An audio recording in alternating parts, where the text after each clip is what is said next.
Hello everyone, welcome to chemistry video lecture series of gaseous state. आज इस video में हम लोग बात करने वाले हैं आइडियल गैस लॉज का। तो पहला आइडियल गैस लॉ जो हम लोग डील करेंगे that is Boyle's law. Boyle's law कहता है कि अगर नंबर ऑफ मोल्स और टेम्परेचर कांस्टेंट है तो in that case as you increase pressure volume will decrease and both of them will be inversely proportional to each other. ठीक है, थोड़ा समझते हैं हम लोग। जैसे यहां पर देखो एक कंटेनर है और उस पर एक पिस्टन लगा हुआ है। पिस्टन का मतलब मूवेबल वॉल, यानी कि रिजिड वॉल नहीं है, वो प्रेशर के अकॉर्डिंग ऊपर या नीचे जा सकता है। और अगर पिस्टन लगा हुआ है तो एक बात क्लियर है, if the piston is stationary यानी if the system is at equilibrium, तो वैसे केस में बाहर जितना प्रेशर है उतना ही प्रेशर अंदर होगा। ये बात हम लोग पिछले वीडियो में किए थे कि अगर कहीं भी पिस्टन स्टेशनरी है, what will assume that the piston is massless and frictionless, and if it is stationary then the system is at equilibrium, और उस समय एक्सटर्नल प्रेशर और गैस का प्रेशर दोनों बराबर होगा। तो अभी जैसे मान लीजिए पिस्टन स्टेशनरी है, तो अगर बाहर प्रेशर P1 लग रहा है तो गैस के अंदर का प्रेशर भी P1 होगा। और ये जो कंटेनर है इसका वॉल्यूम है V1, क्योंकि कंटेनर के अंदर कोई भी सॉलिड या लिक्विड नहीं होगा। अगर कोई सॉलिड या लिक्विड प्रेजेंट है तो फिर यहां जो वॉल्यूम हम लोग यूज कर रहे होंगे गैस का वॉल्यूम, वो क्या हो जाएगा, कंटेनर का वॉल्यूम माइनस सॉलिड का वॉल्यूम माइनस लिक्विड का volume, because this volume is the free volume available for the movement of gaseous molecules. ये सारा बात हम कर चुके हैं पहले के वीडियोस में। तो यहां पे कोई सॉलिड या लिक्विड नहीं है, तो ये कंटेनर का जो वॉल्यूम है ये है V1, और क्योंकि पिस्टन स्टेशनरी है तो बाहर का प्रेशर और अंदर का प्रेशर बराबर है विच इज P1। अब अगर आप बाहर का प्रेशर को इंक्रीज कर दिया यानी कि ज्यादा ताकत उसमें लगाएंगे तो ऑब्वियसली पिस्टन नीचे जाएगा, और एक रिजल्टेंट प्रेशर है बाहर का P2, जिस समय पिस्टन नीचे जा चुका है और वापस से पिस्टन स्टेशनरी हो गया है। तो जब पिस्टन स्टेशनरी हो गया तो वैसे केस में अगर बाहर का प्रेशर बढ़कर P2 हो चुका है तो अंदर का प्रेशर भी P2 हो जाएगा। पिस्टन स्टेशनरी है तो बाहर का प्रेशर और अंदर का प्रेशर एक दूसरे के बराबर होगा। ठीक है, तो बॉयल्स लॉ के अकॉर्डिंग एक्सपेरिमेंटली ऐसा पाया गया कि अगर नंबर ऑफ मोल्स और टेम्परेचर कांस्टेंट है, क्योंकि इन दोनों कंडीशन में इसको हम लोग मान रहे हैं कि नंबर ऑफ मोल्स गैस का नहीं चेंज कर रहा है, विच मींस कि जो कंटेनर है उसमें कहीं भी होल नहीं है कि ये गैस मॉलिक्यूल बाहर चल जाए या बाहर का मॉलिक्यूल अंदर आ जाए, यानी नंबर ऑफ मोल्स जो इसमें है उतना ही इसमें रहेगा, और टेम्परेचर भी दोनों का कांस्टेंट है। तो इस कंडीशन को भी आप यहां पर नोट डाउन कर सकते हैं कि इन दोनों केसेस में नंबर ऑफ मोल्स और टेम्परेचर, ये दोनों चीज को हम लोग कांस्टेंट लिए हैं, तभी बॉयल्स लॉ एप्लीकेबल है। और अगर ये दोनों कांस्टेंट है तो वैसे केस में pressure is inversely proportional to volume, which means कि सिर्फ ऐसा नहीं है आप प्रेशर बढ़ाओगे तो वॉल्यूम घटेगा। इस सेटअप से आपको दिख रहा होगा कि when you increase pressure volume will decrease, लेकिन एक्सपेरिमेंटली ऐसा पाया गया कि अगर आप प्रेशर को x टाइम्स बढ़ाते हैं तो वॉल्यूम x टाइम्स डिक्रीज कर जाएगा, यानी कि वॉल्यूम हो जाएगा 1/x टाइम्स, यानी pressure is inversely proportional to volume. ठीक है, if pressure becomes twice volume will become half, if pressure becomes k times volume will become 1/k time. ठीक है, अब ये है constant n and constant t पर। अब इस वॉल्यूम को अगर हम लोग इस तरफ भेज दें तो PV इज इक्वल्स टू हो जाएगा constant. PV equals to constant का मतलब if number of moles and temperature are kept constant the product of pressure and volume is also constant. तो इस सेटअप में प्रेशर और वॉल्यूम का प्रोडक्ट इज P1V1, और इस सेटअप में इट इज P2V2। तो P1V1 is equal to P2V2 equation is applicable अगर हम लोग को इसमें कोई भी सवाल बनाने के लिए दे दिया जाए। जैसे मान लीजिए यहां पर प्रेशर का कोई एक वैल्यू दे दिया है 1 atm और वॉल्यूम का एक वैल्यू दे दिया है 10 लीटर्स। अब अगर बोल दिया जाए कि 1 atm को हम लोग इंक्रीज कर दिए 1.5 atm कर दिए, तो बताइए वॉल्यूम कितना होगा if number of moles and temperature are kept constant. तो वैसे केस में you can apply this equation और वहां पे आप उस क्वेश्चन को सॉल्व कर सकते हैं। ठीक है, बॉयल्स लॉ के क्वेश्चन को सॉल्व करने के लिए एक बात बहुत अच्छे से ध्यान रखना है कि ये कंडीशन को हमेशा देखो कि ये वो फुलफिल कर रहा है कि नहीं कर रहा है। जैसे मान लीजिए कोई एक बलून है, उसमें हम एक पिन होल कर दिए और उसमें से गैस बाहर निकलना शुरू हो गया, और कुछ देर के बाद उस बलून का साइज जो पहले इतना था वो घटकर इतना हो गया। अब उन दोनों सिचुएशन में you can't apply Boyle's law, क्योंकि उसमें नंबर ऑफ मोल्स कांस्टेंट नहीं है, होल होने की वजह से उसमें से गैसियस मॉलिक्यूल्स बाहर निकल रहा है। तो कभी भी बॉयल्स लॉ वाला इक्वेशन लगाने के पहले यह बात जरूर देखना है कि नंबर ऑफ मोल्स और टेम्परेचर दोनों कांस्टेंट होना चाहिए through out the process, so that कि P1 V1 और P2 V2 वाला इक्वेशन हम लोग अप्लाई कर सके। ठीक है, अब यहां पर हम लोग देखेंगे बॉयल्स लॉ के रिस्पेक्ट में कुछ कर्व, जैसे ये सारा कर्व में एक चीज कॉमन है कि नंबर ऑफ मोल्स और टेम्परेचर आर केप्ट कांस्टेंट। तो अगर आप प्रेशर और वॉल्यूम के बीच में आपको कर्व बनाना है तो बॉयल्स लॉ के according PV equals to constant, PV equals to K। अब XY इक्वल्स टू कांस्टेंट ये कर्व बनाता है रेक्टेंगुलर हाइपरबोला। ये हम लोग एटॉमिक सेक्शन में भी देखे थे। XY इक्वल्स टू कांस्टेंट एक रेक्टेंगुलर हाइपरबोला बनाएगा, और क्योंकि प्रेशर और वॉल्यूम दोनों ही टर्म पॉजिटिव होना चाहिए, दोनों में से कोई भी नेगेटिव नहीं हो सकता है, तो इसका जो रेक्टेंगुलर हाइपरबोला बनेगा वो फर्स्ट क्वाड्रेंट में बनेगा।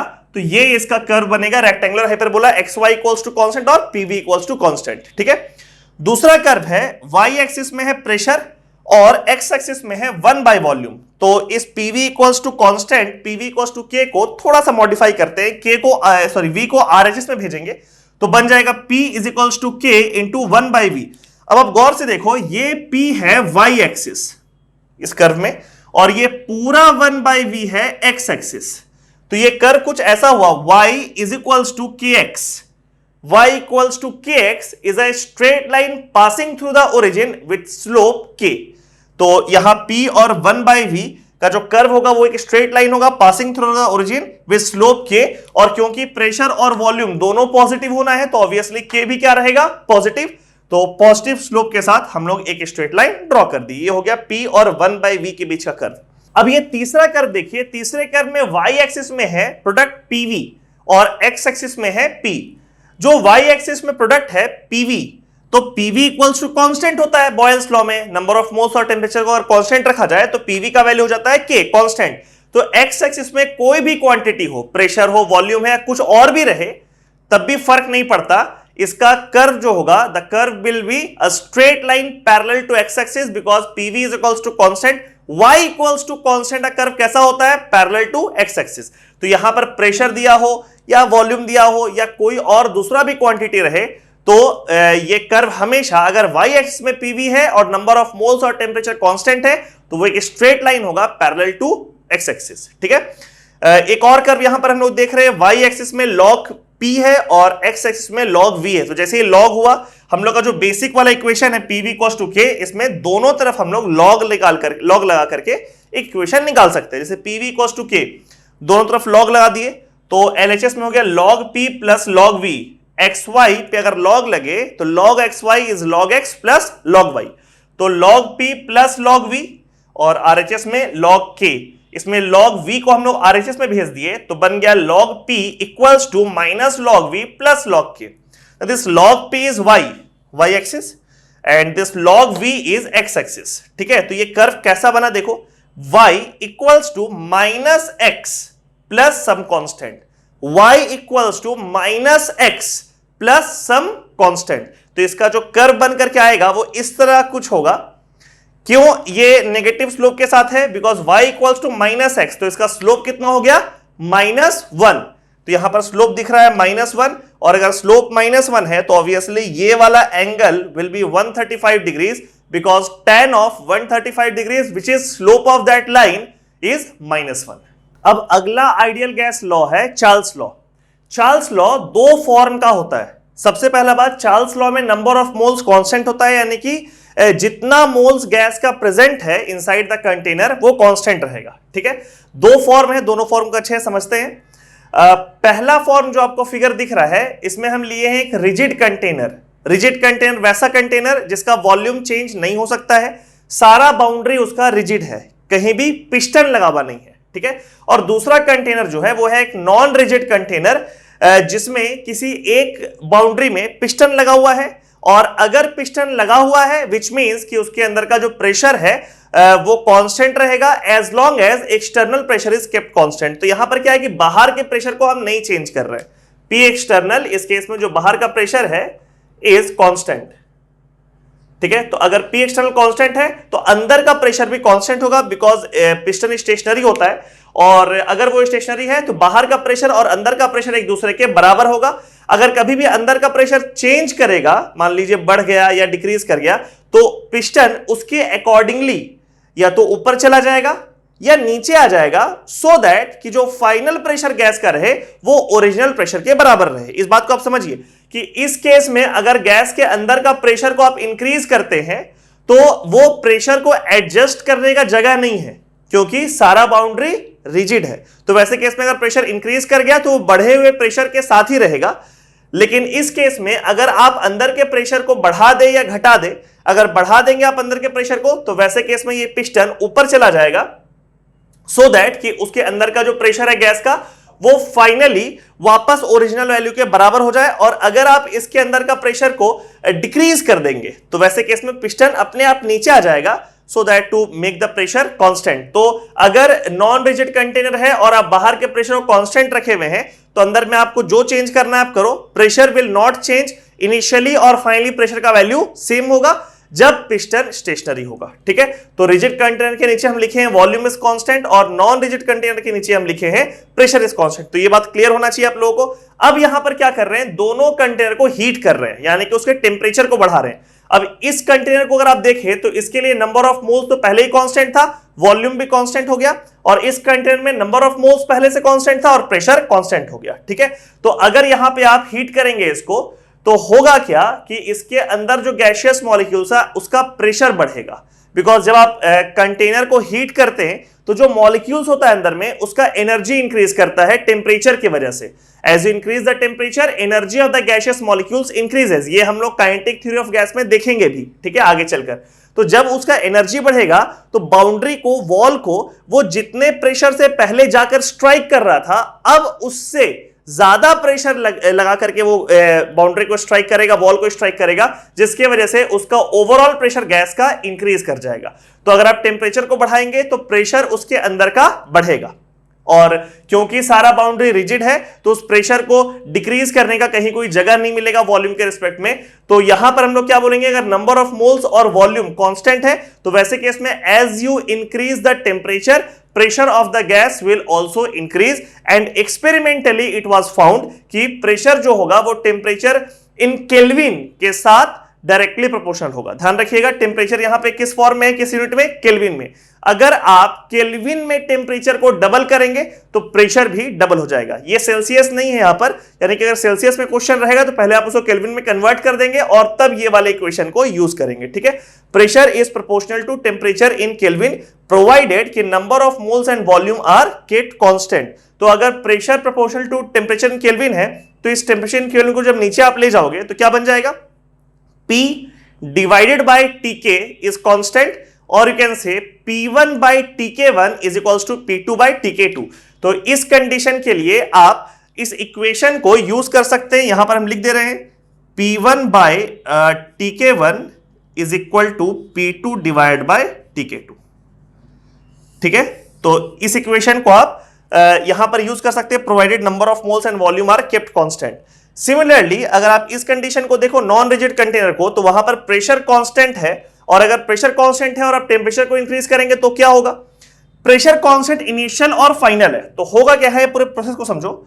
जब आप इसको हीट करेंगे ना तो अंदर में जो गैसियस मॉलिक्यूल्स है उसका प्रेशर एक बार तो बढ़ेगा, जैसे यहां पर बढ़ा था वैसे यहां पर भी प्रेशर एक बार बढ़ेगा। लेकिन क्योंकि यहां पिस्टन लगा हुआ है तो जैसे ही अंदर का प्रेशर इंक्रीज करेगा वो पिस्टन ऊपर चला जाएगा, सो दैट कि अंदर का जितना प्रेशर इंक्रीज किया है उतना ही डिक्रीज कर जाए और वो ओरिजिनल प्रेशर के बराबर हो जाए। ऐसा ही होता है जब पिस्टन होता है कि पहले आप प्रेशर को चेंज भले ही कर दो, लेकिन शुरुआत में जब पिस्टन स्टेशनरी था उस समय एक पर्टिकुलर वैल्यू होगा प्रेशर का। जब आप टेम्परेचर को बढ़ाए तो प्रेशर इंक्रीज किया, जैसे ही प्रेशर इंक्रीज किया अब पिस्टन स्टेशनरी नहीं रहेगा, इक्विलिब्रियम डिस्टर्ब हो गया है, तो वो पिस्टन जाएगा ऊपर।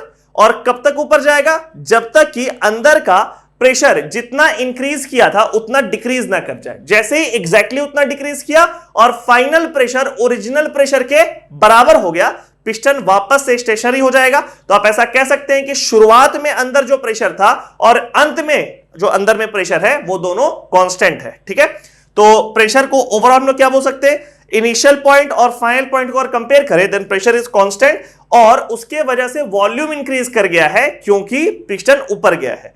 तो as you increase the temperature volume will increase if number of moles and pressure are constant. और एक्सपेरिमेंटली ऐसा पाया गया कि वो भी डायरेक्टली प्रोपोर्शनल है, यानी कि अगर टेम्परेचर इन केल्विन को आप x से मल्टीप्लाई करते हैं, x टाइम्स कर देते हैं, तो वॉल्यूम भी x टाइम्स हो जाएगा। और यहां पर भी आप क्वेश्चन सॉल्व करने के लिए इस इक्वेशन को यूज कर सकते हैं कि V1 by Tk1 is equals to V2 by Tk2। बस ध्यान इस बात का रखना है कि नंबर ऑफ मोल्स और प्रेशर ये दोनों क्वांटिटी कांस्टेंट होना चाहिए। वैसे तो ये दोनों चार्ल्स लॉ का ही दो फॉर्म है, लेकिन ये जो पहला वाला फॉर्म है जहां पर pressure is directly proportional to temperature in kelvin provided number of moles and volume are constant, इसको हम लोग गेलो-सिक्स लॉ के नाम से भी जानते हैं। ठीक है, तो ध्यान रखिएगा चार्ल्स लॉ ये दोनों फॉर्म है, लेकिन चार्ल्स लॉ ज्यादातर जाना जाता है इस फॉर्म की वजह से where temperature and volume are directly proportional to each other. और जो पहला वाला फॉर्म है इसको एक दूसरा नाम भी मिला गया है विच इज कॉल्ड गेलो-सिक्स लॉ। अब हम लोग चार्ल्स लॉ में यहां जो डायरेक्टली प्रोपोर्शनल का साइन आपको दिख रहा है, तो ऑब्वियसली अगर यहां पे हम इक्वल टू लगाएंगे तो यहां एक कांस्टेंट ऑफ प्रोपोर्शनलिटी आएगा, उसके बारे में थोड़ा हम लोग बात करते हैं। ठीक है, तो इसको देखिए V directly proportional to Tk, यहां जो कांस्टेंट ऑफ प्रोपोर्शनलिटी आता है, experimentally it was found that the constant of proportionality is V0 divided by 273, where V0 is volume at 0 degree Celsius. इस बात को आप जरूर नोट डाउन करेंगे कि ये जो V0 है ये है वॉल्यूम एट 0 डिग्री सेल्सियस, क्योंकि 0 केल्विन तो वैसे भी बहुत डिफाइंड नहीं होता, एब्सोल्यूट जीरो है। तो this constant of proportionality is V0 divided by 273 where V0 is volume at 0 degree Celsius. ठीक है, अब इस टेम्परेचर इन केल्विन को अगर आप टेम्परेचर इन डिग्री सेल्सियस में कन्वर्ट करें तो आपको कन्वर्जन पता है कि Tk को आप लिख सकते हैं Tc प्लस 273। ठीक है, सेल्सियस में कोई भी टेम्परेचर है उसमें 273 ऐड करेंगे तो केल्विन में कन्वर्ट कर जाएगा। तो जब इसको हम इसके फॉर्म में लिखे और ब्रैकेट को एक्सपैंड किए तो इस तरह का एक फॉर्म आया where volume V is V0 by 273 into Tc plus V0, where this V0 is volume at 0 degree Celsius and this Tc is temperature in degree Celsius। तो ये दो इक्वेशन आपको ध्यान रखना है। ये पहला वाला इक्वेशन है, it gives variation of volume with temperature in kelvin, और ये जो दूसरा वाला इक्वेशन है ये आपको बताता है variation of volume with change in temperature in degree Celsius. तो आप एक चीज गौर से देखो, यहां पर क्या हो रहा है कि ये एक वेरिएबल है, ये एक वेरिएबल है और साथ में प्लस एक कांस्टेंट है। अगर आप कभी भी बात करते हैं कि कोई एक टर्म दूसरे टर्म के डायरेक्टली प्रोपोर्शनल है तो वैसे केस में ये कांस्टेंट टर्म नहीं आना चाहिए। आप जैसे इस केस में देखो volume is equals to some constant into temperature, तो ये तो कांस्टेंट ऑफ प्रोपोर्शनलिटी में चला जाएगा तो ये फॉर्म में कन्वर्ट कर जाएगा। लेकिन क्योंकि यहां प्लस एक कांस्टेंट टर्म है तो आप ऐसा कह सकते हैं, इस बात को जरूर नोट डाउन करना कि volume is directly proportional to temperature in Kelvin but volume is not directly proportional to temperature in Kelvin. In fact, if you increase the temperature in Kelvin or Celsius, volume will increase. अगर आप temperature को बढ़ाओगे तो volume बढ़ेगा, ये बात पक्का है। लेकिन अगर आप केल्विन में जो टेम्परेचर है उसको x टाइम्स बढ़ाओगे तो वॉल्यूम भी x टाइम्स बढ़ेगा, because volume is directly proportional to temperature in Kelvin. But in case of degree Celsius, if you increase the temperature in degree Celsius by x times, volume will increase by a factor which is different from x, यानी कि वहां पे directly proportional वाला जो relation है वो नहीं exist करेगा। ठीक है, तो ये दोनों इक्वेशन को आप ध्यान रखेंगे। इसके बाद दो तीन कर्व है, बहुत बेसिक कर्व। जैसे पहला कर्व है वॉल्यूम और टेम्परेचर इन केल्विन के बीच में, तो हम लोग ये वाले इक्वेशन को सीधे यूज करेंगे। y इक्वल्स टू kx वाला कर्व बन रहा है, straight line passing through the origin with slope this v0 by 273। दूसरा कर्व आपको दिख रहा है y एक्सिस में वॉल्यूम है और x एक्सिस में है टेम्परेचर इन डिग्री सेल्सियस, तो उसके लिए हम लोग ये वाला इक्वेशन यूज करेंगे y is equals to mx plus c। ठीक है, यानी कि एक स्ट्रेट लाइन है but the straight line is not passing through origin. ये कुछ इस तरह का स्ट्रेट लाइन आपको दिख रहा होगा। स्लोप का वैल्यू फिर से v0 बाय 273 ही है, यानी कि दोनों कर्व एक दूसरे के पैरेलल होगा। लेकिन यहां पर जो इंटरसेक्ट कर रहा है this point is -273 degree Celsius, क्योंकि आपको पता है -273 degree Celsius is equivalent to 0 Kelvin. ठीक है, तो ये वाला कर्व डिग्री सेल्सियस के साथ और ये वाला कर्व केल्विन के साथ बहुत कुछ खास डिफरेंस नहीं है, दोनों का स्लोप सेम है। सिर्फ ये जो ऊपर वाला कर्व है ये पूरा का पूरा कर्व अपना स्लोप को मेंटेन रखते हुए इस तरफ शिफ्ट कर गया है, तो वो डिग्री सेल्सियस वाला कर्व बन गया है। ठीक है, एक और कर्व यहां पे हम ड्रॉ किए हैं log v versus log tk के बीच में। ये फिर से बॉयल्स लॉ में जैसे हम लोग log p और log v देखे थे वैसे ही डिराइव हो जाएगा। v is equals to k into T K, ये तो यहीं से आ गया। अब दोनों तरफ log आप लगा लो तो इस तरह का इक्वेशन आएगा और उसको आप कर्व में आसानी से प्लॉट कर सकते हैं विद अ स्लोप 1, और इसीलिए ये वाला एंगल 45 डिग्री। थोड़ा सा इसको देख लेना किस तरीके से होगा। और आपको कर्व के मैटर में अगर बात करें तो यहां तो हम 3 कर्व बनाए हैं, बट और भी कर्व एग्जाम में पूछ सकता है। तो जिस तरीके से ये सारा कर्व ड्रॉ हो रहा है फ्रॉम दिस इक्वेशन, वैसे ही एग्जाम में अगर मान लो कोई एक्स एक्सिस और वाई एक्सिस में जो क्वांटिटीज है उसको वेरी करेगा, तो वहां पे आपको उसी तरीके से उसको मॉडिफाई करना पड़ेगा ताकि वो उस फॉर्म में आ जाए, so as to give you a proper curve. आखिरी आइडियल गैस लॉ है एवोगाड्रोस लॉ। उसमें क्या होता है कि प्रेशर और टेम्परेचर को हम लोग रखते हैं कांस्टेंट, और जैसे जैसे नंबर ऑफ मोल्स को इंक्रीज करते हैं वॉल्यूम इंक्रीज करेगा, और नंबर ऑफ मोल्स को डिक्रीज करेंगे तो वॉल्यूम डिक्रीज करेगा। Experimentally it was found that volume and number of moles are directly proportional to each other provided pressure and temperature are kept constant. जैसे ये container है, इसमें पिस्टन लगा हुआ है, जैसे ही पिस्टन लगा दिए यानी प्रेशर इनिशियली और फाइनली कांस्टेंट रहेगा। और ये इस कंटेनर का एक खासियत है कि इसमें टेम्परेचर भी इंसुलेटेड है, तो उसमें टेम्परेचर भी नहीं चेंज करेगा, हीट ट्रांसफर भी जीरो रहेगा, तो प्रेशर भी कांस्टेंट हो गया और टेम्परेचर भी कांस्टेंट हो गया। अब अगर इसमें हम एक होल करके अंदर गैस भरे, यानी कि गैस का नंबर ऑफ मोल्स को इंक्रीज करें, तो वैसे केस में क्या होगा, ये पिस्टन, क्योंकि ये बाहर का प्रेशर और अंदर का प्रेशर एक दूसरे के बराबर रहना है, तो जब आप गैस को अंदर भेजेंगे ना तो गैस मॉलिक्यूल ज्यादा हो जाएगा, जिसके वजह से अंदर का प्रेशर एक बार इंक्रीज करेगा। लेकिन जैसे ही अंदर का प्रेशर इंक्रीज किया और बाहर का प्रेशर तो कांस्टेंट है, तो ये पिस्टन अपना जगह छोड़ देगा और वो भी ऊपर की तरफ शिफ्ट कर जाएगा till the final pressure becomes equal to initial pressure. तो आप इनिशियल पॉइंट और फाइनल पॉइंट के बीच में अगर कंपैरिजन करेंगे तो pressure will not change, pressure उन दोनों पॉइंट पर सेम रहेगा। और क्योंकि गैस को आप अंदर डाले हैं और अंदर में जो प्रेशर इंक्रीज हुआ था उसके वजह से ही प्रेशर ऊपर हुआ है till the pressure becomes constant, तो वॉल्यूम इंक्रीज कर गया। तो प्रेशर और टेम्परेचर को अगर कांस्टेंट रखा जाए, then in that case if you increase the number of moles of gas, volume will increase and both of them will be directly proportional to each other। तो इसको थोड़ा सा अगर हम अरेंज करेंगे क्वेश्चन के पॉइंट ऑफ व्यू से, तो n को नीचे भेज दिए तो v by n is proportional to is equal to constant, तो v1 by n1 is equals to v2 by n2। इसको इस इक्वेशन को आप अप्लाई करके क्वेश्चन सॉल्व कर सकते हैं, प्रोवाइडेड कि ये दोनों चीज कांस्टेंट हो। हम लोगों के ब्रेन का जो लर्निंग कैपेबिलिटी है ना, वो भी इस कंटेनर के जैसा है, यानी कि उसमें कोई रिजिड वॉल नहीं है बल्कि नॉन रिजिड वॉल है। और अगर आप उसमें कंटेंट अंदर पुश करेंगे तो वो अपने साइज को अकॉर्डिंगली एडजस्ट कर लेगा, और उसमें कितना कंटेंट एकोमोडेट हो सकता है इसका कोई अपर लिमिट नहीं होता है। तो इस मोटिवेशन के साथ इस वीडियो को हम लोग ओवर करते हैं। अगले वीडियो में will continue with ideal gas laws.